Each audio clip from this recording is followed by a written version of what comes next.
36 години имам. Работам у фирма. Една конфекция. Едно дете имам. От 7 до 3. Секој ден, од понеделник до петок. Сабота од 7 до 1 сме. И недела некош по потреба. Ако има потреба, пример, да излази налого, тие работи, камион да стовара, тоа е. Платата лети викам до 7 максимално. Да, тоа се знае за каде. Да. Ама, како се осекаш, например, дали се осекаш дека можеш да прашаш, нели оно, да кажеш нешто на работодавачите, што ти се на шефовите, на бригадирка и не знам на кој, на собствениците. Такова не. Не сме.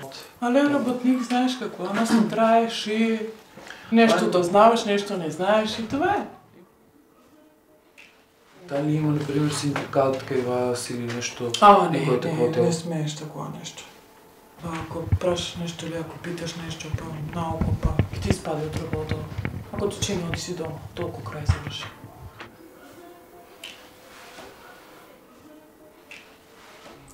Таму куварско се шие, пример, медицинско дело се шие, било и што. Разбираш? Това се знае, това се е се иностранство. Пример, Швейцарија, Германија, Англија, мисля, Австралија, там некаде. Австрија. Да.